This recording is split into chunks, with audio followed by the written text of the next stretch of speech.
So welcome. Like Cassie said, there's a link to the slides if you want to follow along, or they are linked on the site on SpotMe as well. And I do have some links posted in there for future reference for you to go back to talk about some of these stuff if you want to learn more through the process of the things that I talk about. So G Suite essentially is the Google platform, the different apps and stuff and software and things. I just must have said, okay, Google or something. My phone just went and asked what I wanted. Anyway, so I'm going to spend some time focusing on some tips and tricks with hopefully 4 things. 45 minutes is kind of a time crunch, but I'm going to look at Gmail. What are some things that can make our lives a little bit easier with students and ourselves and the features that Gmail has? We're kind of talking about a little bit beforehand how there's so many things that these applications can do that sometimes we don't only go onto the surface level of things. So hopefully this will allow us to use it to our advantage a little bit more. Google Keep is another feature that I'm going to talk about today. Some ways to use Chrome to your advantage. And then if time, we're going to go to Jamboard, Google Jamboard. So I know there's some of these things, there's other ways to do things like list taking and interactive whiteboards, but I just want to platform the Google platform a little bit. A little bit about me. I am a math teacher at Laverne Middle School, High School. For those that aren't familiar with that, that is in the southwest corner. Entering the year 19 of teaching. Married. Actually, today is our 20-year anniversary, so excited to spend some time with everyone on Zoom today. But we have 2 boys. Michael is going to be a junior at U of M in Minneapolis, and Ethan is going to be a junior here in Laverne. I recently did become a Google certified level 1 educator, something that I just wanted to learn more about the features of the Google G Suite software. So I challenged myself to do that, and found it was very beneficial. So if you ever wanted to chat about that, my email's there, or you can reach out in the SpotMe app as well. During my free time, family, read, watch TV, hang out, hang out and relax a little bit when I do get the free time. I just want to point out that the slide deck that I'm using, if you've not seen slidesmania.com, it has free slides that you can use. And they are pretty in-depth with links already connected and can work back and forth between, there's some that look like an interactive notebook, and it's amazing the stuff that's out there. And so this one, it's actually, if I click on, if I'm in the presentation mode, I click on this button, it's already linked to go back to the home first slide. And so it's just pretty awesome website if you have not seen that and are interested in making some Google slides. So kind of the premise of the format of how things are going to go is we're going to talk about those 4 different platforms, do a little bit of intro, and then I'm going to demo it for you, and then going through the objectives. And then there's a slide for the resources. I did skip ahead past Jamboard. I figured out of the 4, if I run out of time, I want to run out of time on Jamboard. I want to get to the other 3. So if you follow along with the slides, that's what happened. And then we'll have time at the end for some questions a little bit. So Google Keep, it's a way to capture ideas with your voice, add images to notes, check off tasks on your to-do list, and so much more. And I first started using Google Keep on the personal side as a way to keep track of my craziness of my to-do lists and everything like that. So you can share, create, collaborate with people on Notes. So we can make a grocery list, and I can share it with my husband's Google account. So we can share back and forth.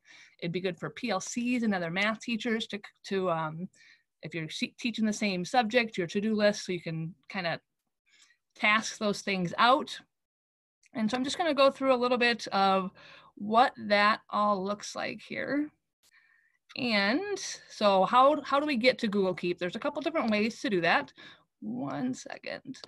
One of them is to just go to the website, keep.google.com.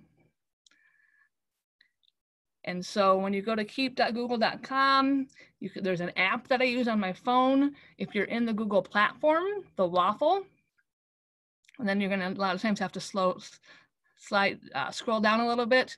It's in that option. There's lots of ways to get there. So once you're in keep.google.com, you can make yourself some notes. So I actually started making some notes for when I'm listening to presentations, some ideas that I get. So I can just have that up and always have that available. I inserted a picture of something I saw on Facebook that I wanted to add to this so I can kind of refer back to it when I have some time. So then I can write on it and give myself a little note. So if I wanted to make a new note, I can go up here, take a note. I have an option to add a reminder. My favorite part about the reminder piece for personal side is I can pick a place. So if I say, let's say I'm at home and I want to remind myself to do something when I get to school, I can choose the location of school. And then when I actually physically arrive there with my phone, a notification will pop up and my reminder will be there. I actually use this a lot of time with laundry. So if I'm out and I'm like, oh yeah, I forgot to change the laundry. So I put a reminder in my phone when I get home, remind me to change the laundry out. So you can pick a date to time when the reminder comes up and so on and so forth. Here's where you can add a collaborator and choose that. You can change the color if you want a color code. Here's where you can add an image. I kind of like the add an image on the apps, and I can actually annotate the image as well a little bit. I can archive things just to keep my feed a little bit cleaner. Add a label. Notice I have some labels over on the side here for my 8th grade calculus. Any comments that I want to use, I'm going to show how that can be used with students. Our union, PD. I'm going to start using this for all of my PD so I don't have random scratch of paper laying around and 2 years later I'm like, oh yeah, I did want to try that. And have different classes like that. So different ways to organize things to make it a little bit cleaner. You can add a drawing and then checkboxes. So you can add the title and put in your list of things that you want to do. And once you get them done, you can check them off and so on and so forth. So there's lots of uses for this. So ways that you could use it in a classroom. When I was Googling some ideas like this, one common thing that popped up was to use it as a comment bank. So let's say I assigned this assignment with students. I wanted them to, this is a Google Slides. I wanted them to answer questions. So they got the slide and then they had to type their answers into the yellow boxes. That was kind of my clue to them. That's where I wanted them to type in. And so notice over on the side here, Google Keep is one of the options. So if I click on that, all of my notes that I have created in this Google account pop up. And notice I can see I had created one that was comments for feedback for this assignment. So rather than having to type it in all the time, I can just have access to copy and paste. I know this is an option in Google Classroom as well to have comments, but sometimes I like just to live in the document itself. And then even, so like, let's say I wanted to add a comment. Let's say they got it wrong or they did a good job. Add the comment. Great work on this slide. Copy and paste. Something went wrong. Copy, paste, comment, good to go. You can actually also drag in the entire thing. So if there's something over here that I want to access, I can add a new slide. I can drag in the entire note. It would help if I had a mouse. And it creates and adds it in there, I think. Add to slide, there it is, I don't drag it. And then it's all there, ready to go. I've seen this a lot of times with English teachers, where they have the common pay attention to subject-verb agreement, and then they actually include a link for a video to remind them on what they truly needed to remember to do for that kind of comment. So I'm not familiar with Trello. I'm guessing they're probably similar. I'm a Google girl, so if I can keep everything Google related, I tend to do that a little bit. Another thing that I can do is go the reverse way. So let's say I have some notes in here and I want to keep this in a Google Keep. So then I can add, right click, and then save to keep. And it will make myself a new note that I can then edit and type in things and so on and so forth. So kind of can go back and forth on which way you want to do things. And a lot of times I use this with if I'm searching for things on the internet, I find a slides that somebody else created and I want to just refer back to it. And notice it kept a link to this document as well. Becky, So I'm sorry. I just can't keep up. Really quick, can I ask you a question? Sure.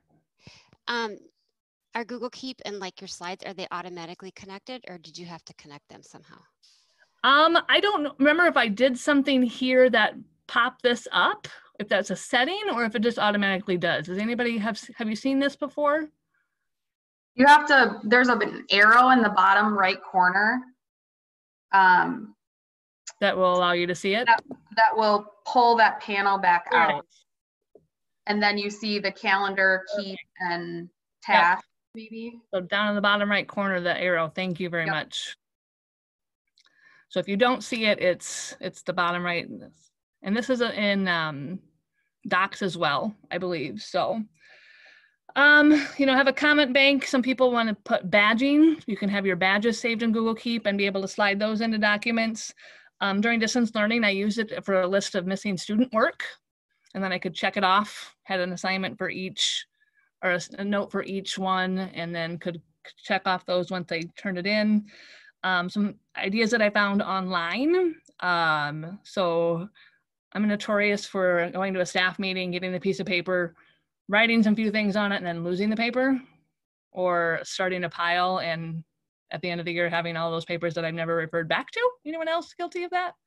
Anyway, so a tip that I found was take a picture of the agenda, and then you can actually on your phone zoom in and annotate on that document, and then it'll saved in your Google Keep, and then refer back to it if needed or delete it out once you're done with that kind of thing. So another good tip that was shared online was for student researching. If you could somehow teach the students to use Google Keep to their advantage of, you know, if they find a good quote or something for researching, to save it to Google Keep. One extension that I use is the Google Keep Save to Keep extension, and we'll get to extensions later on. But what that means is if I'm in a website and there's something that I want, I can then hit the Save to Keep option if it's available. And then now, once I click that extension, then it's now linked to the site and I can type in my notes that I want and so on and so forth. On the personal side of things, I use Google Keep probably more than I use on the school side, but I've got kind of notes for different context actions. So errands, phone, these are my things to discuss. When I'm at home, I should do these things. So it kind of breaks it down to, so I'm on the computer, I should go to this to-do list rather than having to search through the entire to-do list that I have. Here's some notes that I took a picture of my notes and was able to annotate on it. I have gift cards that I have, things I need to do for my community college class. This is my favorite, gift ideas. You ever think of a good gift in March and then Christmas time comes around and you're like, what was that again? So I now just, every time I think of something, I pull up my Google Keep and I add it in there. And I actually used it for our anniversary gift today.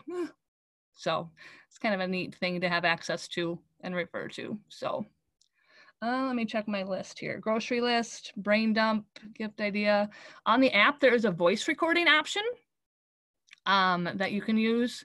One thing that I really liked, and I didn't know until I started researching for this, is let's say you have an image in Google Keep. And I actually saved this because somebody in Best Prep was looking for the comparison between Pear Deck and Nearpod, and I found some examples on that. And there was a good Facebook post that I saw, but I wanted to copy and paste it for her rather than inserting an image. So what you can do is the snowman over here, you can grab image text. So if I click this button, what it's going to do is going to take that image and pull out the text. Now, is it the overly best? No, but does it get there quite a bit? Yeah. So I was able to copy and paste that for her, and it works pretty well for an image. So you can kind of see it grab some of those and those kind of things, so you can delete that out and everything. But it's kind of a good thing if you had a textbook or a literature book and you just took a picture of it and you wanted to copy and paste some things rather than having to type it all out. So, all right, did I get through all of that? I think so. Back on the slides, couple links there for you to access later on about ways you can use it in the classroom, other ideas, and so on and so forth, and ways to have students use it to annotate novels rather than putting the sticky notes in the textbook. Lots of ways to do that digitally during distance learning. So if you've used Google Keep or any of the other similar apps, I'm sure there's lots out there, but like I said, I kind of like to live in the Google world. You can put them in the chats. Were there any questions? Perfect. There's no questions currently in the chat, but all right, go ahead and post them if you still have them. All right, so Google Chrome is the only browser I use because it does work so well with the Google Suite software, I guess. So one thing that the biggest frustration for me with students is they ask to, like, if I share it with their school account, they say they can't access it because they really aren't logged into their school account. They're in their personal account or they're in their brother's and that sort of thing. So I really want them to realize at the beginning of the year, the difference between a Chrome profile. So if you look here, you can see this Chrome profile is my school account. And right now, every tab that I'm in here for Google is listed with this. If I went to Drive, and it changed, you can change your Google Drive to your other, like my personal account, but then it just gets confusing on which one I'm in. So I could then change it down here in Drive to my personal account. My advice for this is to not do that, to change your profile instead of your actual account. So I have mine set up already. So if I click on up in the toolbar up here, I can then choose my other person and it will open a new window. To me, that's the thing for two Google accounts on a same computer, whether it's two of my own or my son and mine, is to use different windows, not different tabs. And so now you can see that up here, I'm in my personal Google account, and then every tab that I have here is now for my personal. So I just go back and forth with some shortcuts, and changing Chrome profiles is kind of the big deal with that.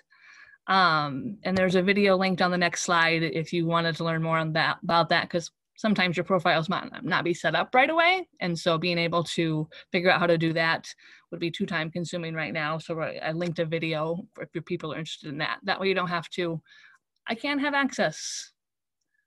Oh wait, I'm in the wrong account kind of thing. So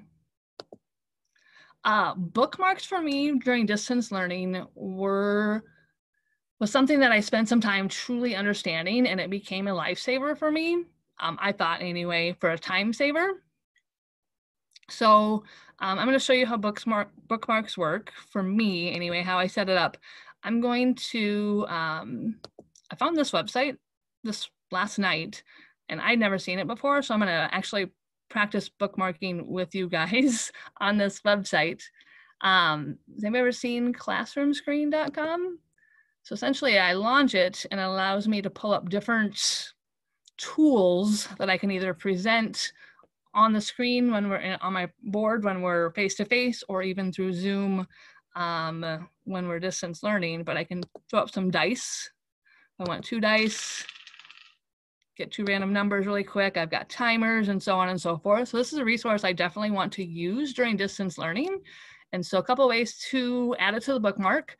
I can either drag it down, and notice it just kind of pulls a little slot and I can put it right there.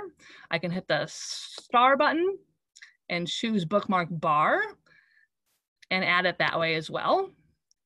But it gets kind of spread out when you have that many bookmarks saved in your bookmark bar. So one tip that I found was useful was I can right click and edit on the bookmark that I want.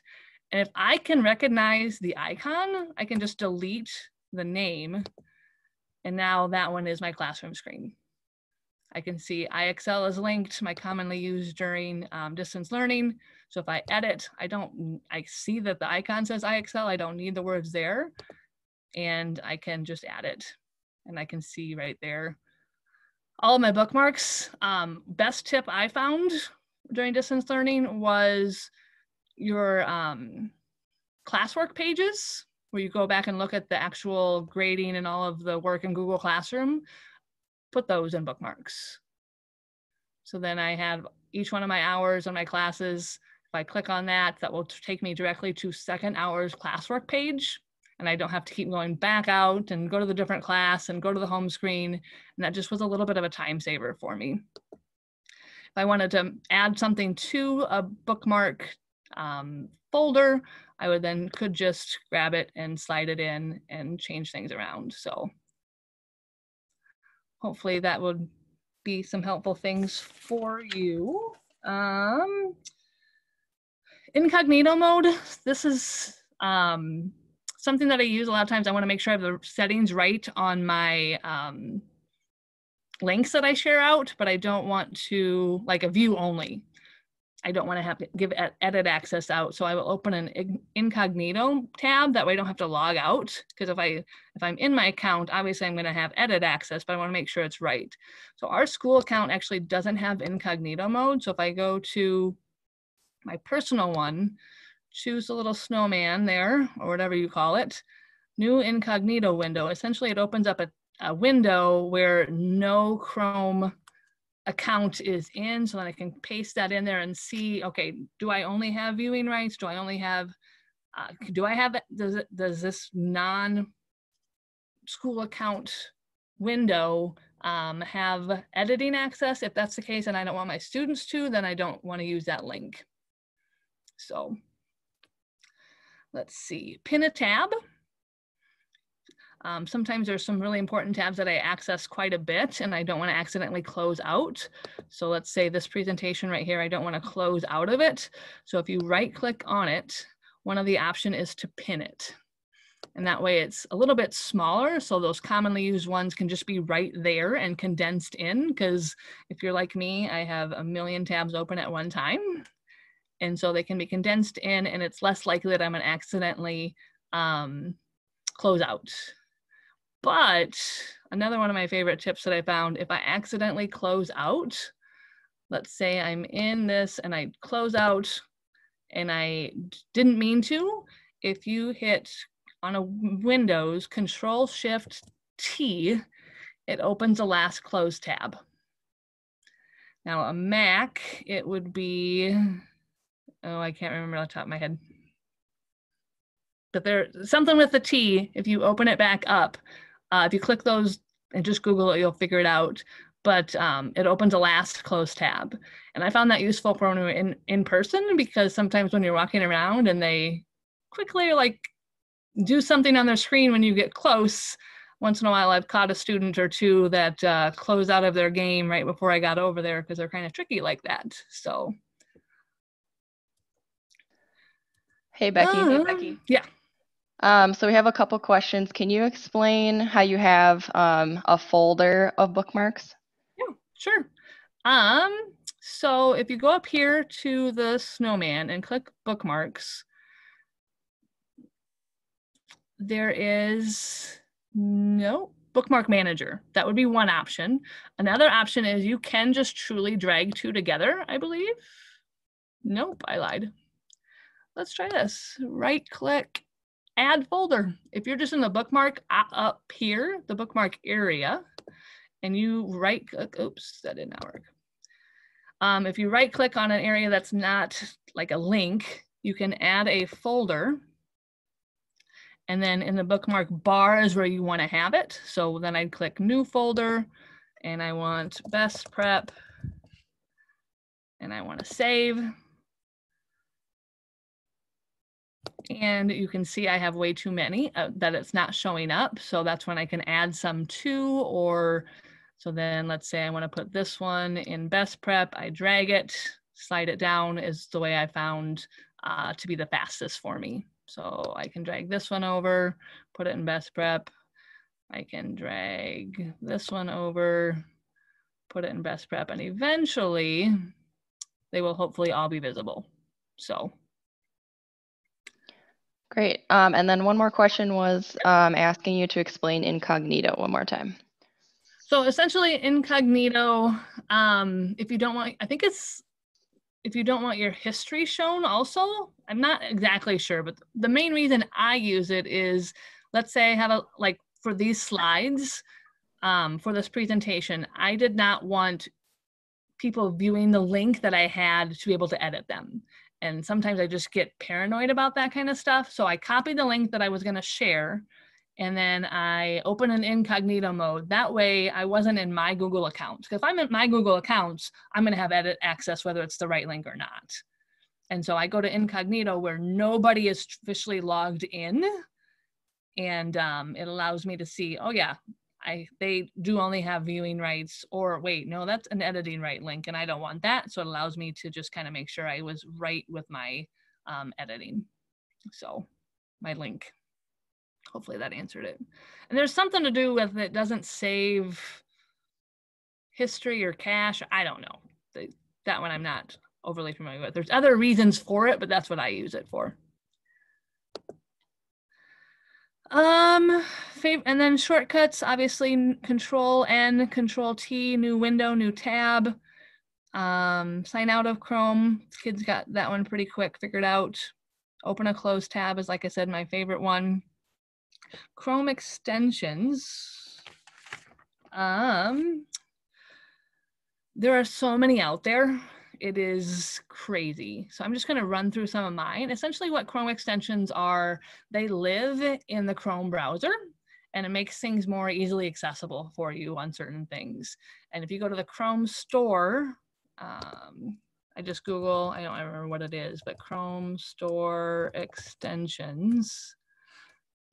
And that's where you actually find them to add them to your Chrome browser. So some of my favorite ones, I'll just go through them really quick. Awesome Screenshot. And it truly just allows me to take any screenshot, selected area, and then I can annotate. I capture it. And I know I'm going really fast because I have so many tips to send out there. But my advice is if I went too fast, you can either come back and watch the video later on. You can email me, reach out, or just Google it. Awesome Screenshot extension, and there's so many videos already made and everything. So then I can highlight, I can annotate, I can put arrows, look at this, and so on. I hit done. I can either upload it, save it, just copy it, move on. And it's a great way to put things into slides or into things that you're creating. All right. Next section, this is like for my personal use, strict workflow. If I click it, I have it set up, I think 20 or 30 minutes that any social media site I have set up will not be accessible to me. So if I'm trying to stay focused and I keep getting distracted by Facebook or Twitter or YouTube or whatever, if I click that, I am blocked out. Apparently I'm set at 25 minutes. So in this tab, this window, I cannot hit any social media sites unless I truly uninstall this extension right now. So that's more like for me to stay focused. Google scissor, or oh my gosh, I forgot the name. Tab scissors and tab glue. It allows me, there's a lot of times during distance learning, I wanted 2 screens. And to save some time, what I can do is, let's say I'm on this one. I can then hit the scissors, and what it does is it automatically resizes both screens to fit the window. So I can bounce back and forth, look back and forth, and so on. Once I want them back together, I can hit the glue, not that window. And it puts them back together. So, Screencastify, there's my ad block. There's that Google Keep one, or if I wanted to save something Google Keep from a website, I can do that. There is another ad block, save to Google Drive. If I'm on a website and I want, oh, that's a PDF I want to save and have access to. Equatio is amazing. And I found that to get equations for docs or slides and stuff like that, has anybody used Equatio before? I found that there's so much more to it than I even realized. And we'll get to that hopefully later on, but you can make fraction sizes, you can make the number line that you want and insert it into a document. And it's just really cool feature. So that's something you might want to check out if you have time, and hopefully we'll get to it at the end here. Let's see, OneTab. When I was working on I have 2 presentations this conference, and essentially there's a group of tabs for one and a group of tabs for the other. And what OneTab does is it compiles all of those tabs that I want together into one tab, and then I can access them later on, and it kind of just saves some working memory in your Chrome browser a little bit and some space. So, all right. What was next on my list?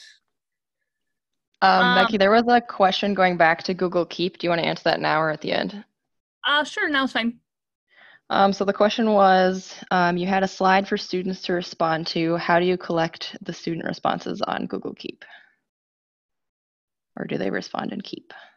No, generally they don't respond in Keep. They would respond in the slides, and then either I could pull from Keep with my responses, or add something from Keep if I wanted to the whole entire text or something to be there. So I have not yet. I think there's ways you could utilize Keep with students back and forth. Let's say there's a long project with a special ed student that you have in your classroom and you want to kind of chunk things down.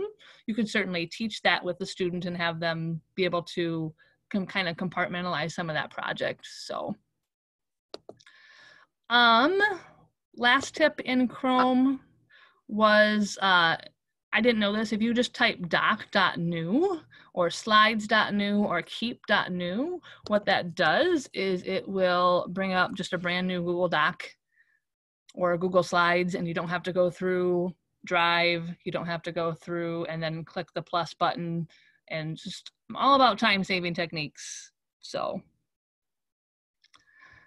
let's see. All right, how about some others' favorite extensions? I always like to learn some new things. Anybody have some favorite extensions or things or tips with Chrome that they found useful?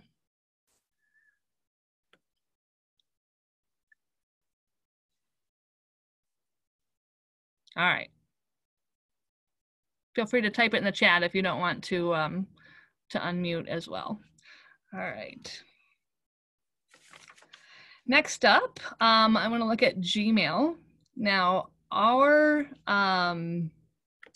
school does not have Gmail for the teachers yet. I'm fingers crossed that we're working on getting our tech supervisor to agree to that. But so this is going to be in the personal setting of what can we use in here. First of all, what email has come in since I was ready? Does anybody want to tell me how many emails you have in your inbox for Gmail? In there in the chat? That is one thing that I have been really focused on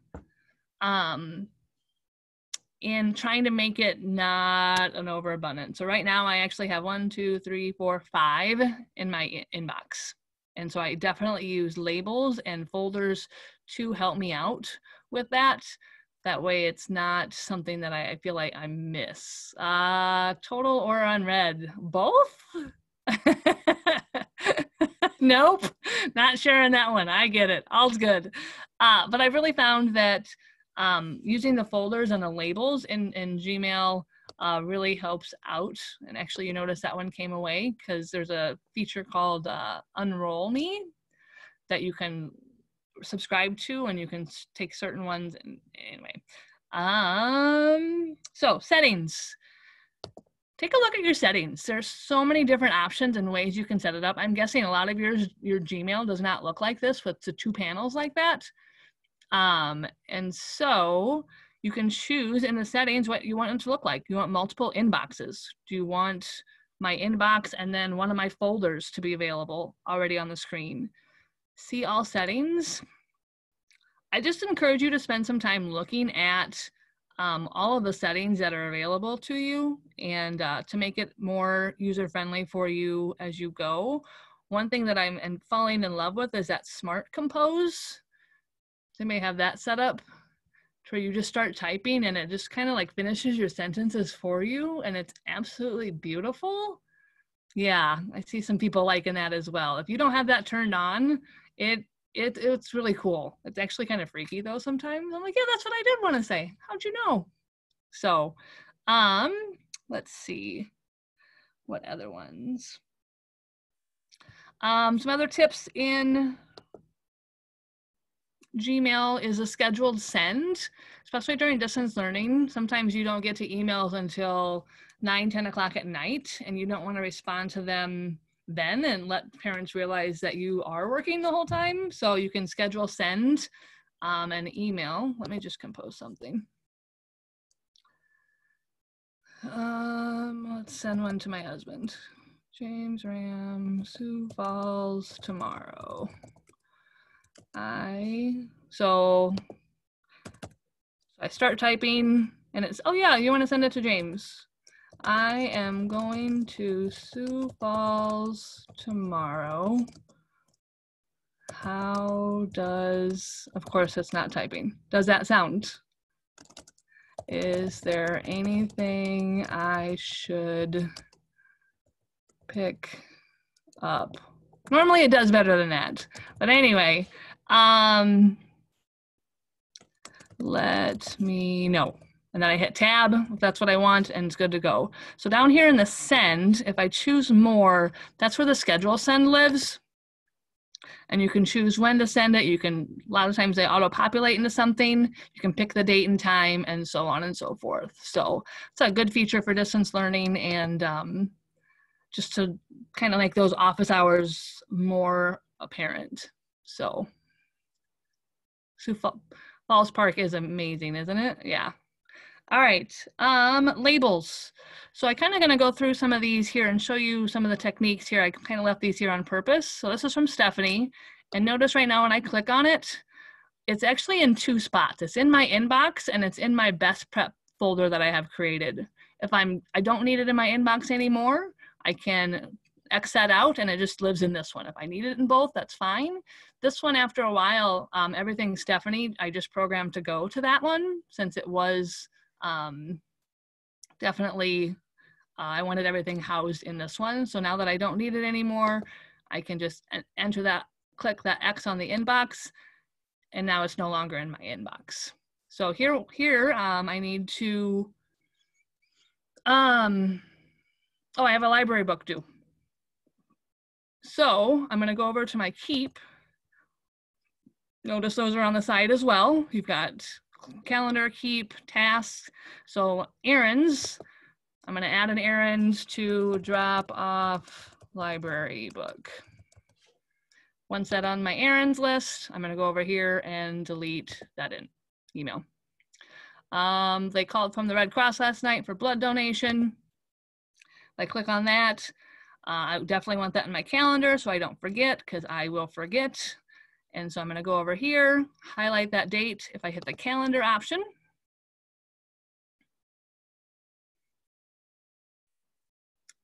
this morning it went straight to that date. This time it did not, so I can then go and add it to that date. Another option that I actually found this morning is if you click on the snowman here, I thought there was an add to calendar. Somewhere there was an add to calendar, and it actually linked the email. I'm gonna have to look that one up. Maybe it's up here. There it is, up on the top. I lied. Well, that didn't work. But anyway, I can then type it in here and have that reminder. Actually, I'm gonna do that now so I don't forget. Blood donation. Save. and now I don't need this email anymore. The cleaner I can keep my inbox, the better off I'm going to be. This one, I know I need to handle it, but I don't have time to do it right now, so I'm going to snooze. Anybody snooze their emails? Essentially what it does is it takes it out of your inbox, puts it somewhere, and then it will send it back as a new email at the time I designate it to. So I want it to this weekend, Saturday at, no, I don't want any of those. So I'm gonna pick my own time. I'm gonna go Friday at 8 a.m. Save, and it's gone. So it will come back at Friday at 8 a.m. This is one of those, there's too many times before I actually looked into how I want Gmail to work for me that I lost an email. And I was going back later, I'm like, oh yeah, I should have responded to that. And then I just feel horrible. So I'm finding these tips and tricks to make myself more efficient because all of our times are so valuable. This one is a coupon gift card. So I have a folder over here, coupons, slide it over there, and it's now in my coupon. And now I have no mail in my Gmail. So, all right. Let's see. Keep calendar, did that. Filter messages, snooze, archive. If there's something that you don't really have a folder for, but you still want to keep it for the search feature, you can archive it, and then it's no longer in your inbox. It goes kind of like to the archive folder, but it's still searchable. So that's another tip that you can use. So, all right. As I figured, we do not have time for Jamboard. Jamboard's like an interactive whiteboard that you can use. If anybody is interested in seeing Jamboard, I would be happy to set up some office hours or something later on this afternoon or tomorrow morning even, and run through that with somebody. It's kind of a cool feature and so on, or even Equatio. I kind of wanted to show Equatio as well. What time do I got? 2 minutes. All right, any final questions, thoughts? Other tips? What were some good tips that were shared in the chat? Audio alerts? Oh, mute for Gmail. A couple people liked the Bitmoji extension. Liked what? The Bitmoji extension on Google. Yes. I have that one in my personal account, I think. And Marcia or Marcia, email tip was to create your message before you type in the address in case you hit send by accident. Oh, that's a good one. That is a good one. I'm going to quickly run through Equatio. So I'm in a Google Doc, Equatio extension up here. It brings up this down here. Essentially, you can type in equations. You can verbally say equations, and it will go with what you need. So the math type is amazing. The part that I just figured out was insert math space. It opens up a new tab, and essentially it gives you a bunch of tools for different diagrams and drawings and so much. If you need a fraction bar, if you need a number line, if you need some science, a flow chart, right triangle, 3-dimensional, 10 blocks, Venn diagrams, light bulb, open switch, close switch, and it just brings in some of those images that you can then put into a Google Doc or slides or something like that. My favorite that I found was the smart shapes. So let's say I want a fraction. I then insert it into the math space. I then can choose how many I want shaded. I can rotate it, whatever I want, and then click the insert. It will then put it as an image back in the Google Doc that I originally had started at. All right, we are at 10:55. There was one final question. Is there unsend or read feature in Google Mail? Yes, you can. So if I am in Gmail, let me go back to there. You can set it up to where you have a X number of seconds or something to where you can unsend it. after you hit send. It's not like you can go back 2 days later and unsend it, but I think I have mine set up for like 30 seconds kind of thing. And then there is an unread one as well. Oh, it's because I'm in the wrong one. That's why it's not working. So I can then click on this and choose to, let me close this calendar out to give me more room. The 3 dots, either on this one or this one, mark as unread. And then it will put it back as unread for me in my actual inbox over here. Nice. Or in this one, or put it back in the inbox if you want to drag it over. No, I meant the person you're sending the email to, you don't want them to read it. Or you want to know if they've read it so you can, if you didn't That want one I don't know. Like, can you get a confirmation of that they read it? Yeah. That one I don't know. Sometimes we get into flame war and we don't want that to be sent after. Yeah, there is a setting. You know? There is a setting that you can do to where you can unsend for X number of seconds. You can, let's see. Oh, only within seconds. Yeah, it's not, I don't think it's long. All right, for those that have to go, we're 2 minutes over. I apologize, but thank you everyone for participating. Thank you, Becky. There was a lot of information to share. That was a lot. And remember, Thanks, Becky. if you can fill out the survey for this session. Thank you, ladies. Reach out if anybody has any questions. I'll be glad to help. Okay. Looks like undo send is a maximum of 30 seconds. Better than nothing. Yeah. No, before you hit send. Okay, thanks.